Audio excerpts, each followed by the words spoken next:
کوئی اس موقع پر معجزے کی فرمائش کرتے تو معجزے کے جلد ظاہر نہ ہونے کی صورت میں مذاق اڑاتے تھے اور کہتے تھے کہ محمد تم خود ہی کوئی آیت کیوں نہیں بنا لیتے، کوئی معجزہ کیوں نہیں بنا لیتے، اپنے آپ سے کیوں ہمارا فرمائشی معجزہ کیوں ظاہر نہ کر دیتے۔ تو اللہ تعالیٰ اس آیت میں ان بےہودہ طعنوں کے جواب میں فرمایا کہ نبی تم ان سے کہہ دو کہ میں اپنے پاس معجزہ ظاہر کرنے کی طاقت نہیں رکھ سکتا۔ معجزہ ہو یا کرامات ہو یا کشف ہو، یہ سب اللہ تعالیٰ کی قدرت سے، اللہ تعالیٰ کی طرف سے ہوتے ہیں۔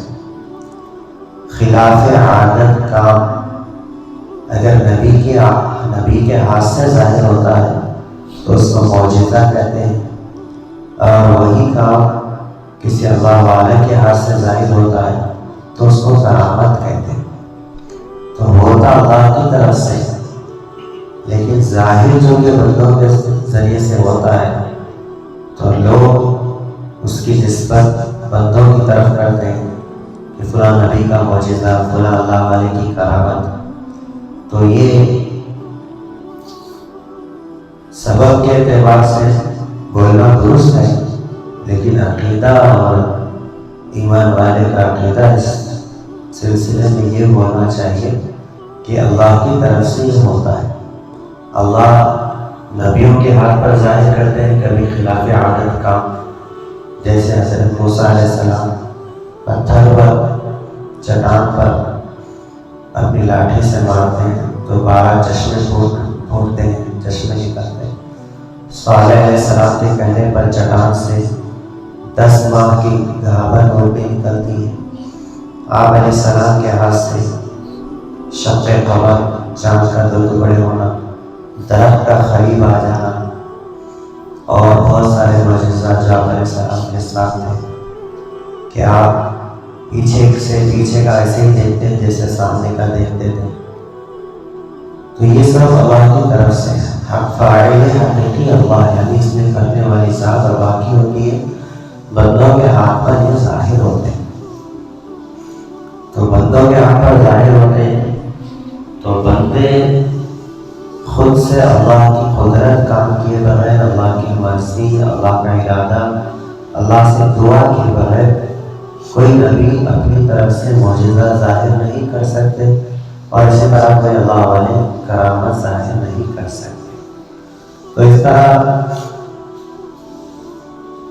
بندوں کی طرف نسبت کرنا اور سمجھنا معجزے کو اور کرامت اور فرمائش کرنا، یہ اس کو قرآن بےہودہ طعنے کہتا ہے، بےہودہ بات کہتا ہے۔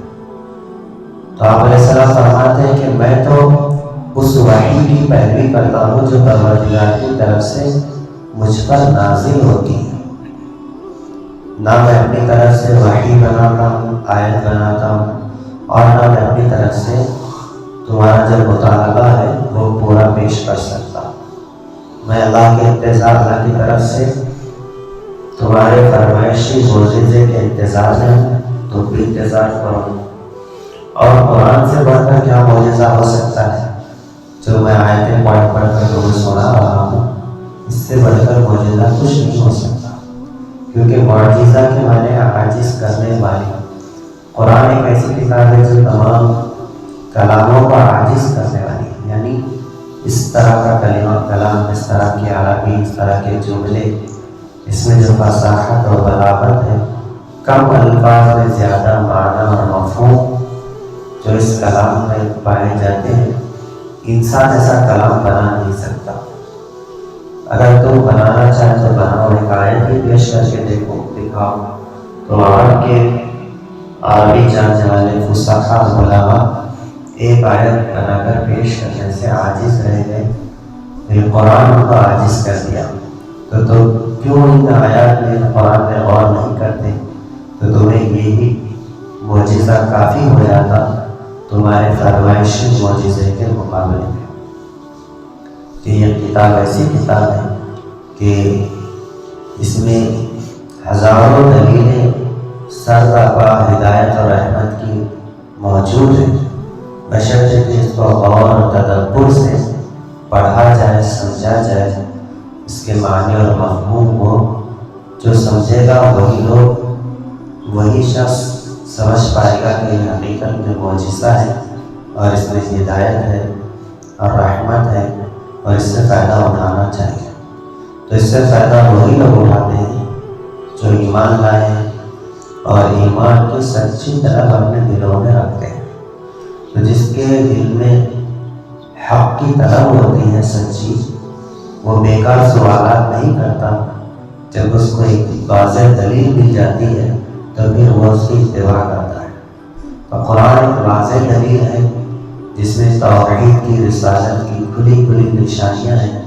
اس سب کے آ جانے کے باوجود پھر مزید معجزے کی طلب کرنا، یہ گویا سمجھا جائے گا کہ اس کے باعث ایسے لوگوں کے پاس حق کی طلب نہیں ہے، صرف سرکشی اور انعام اور حضور صلی اللہ علیہ وسلم کو ہرانا مقصود ہے کہ ہماری بات، ہمارا مطالبہ پورا نہیں کر سکتے، تو یہ قوم میں ہار جائیں گے اور جس کی وجہ سے لوگوں کی ہمتیں پست ہوں گی، لوگ اسلام کی طرف نہیں آئیں گے۔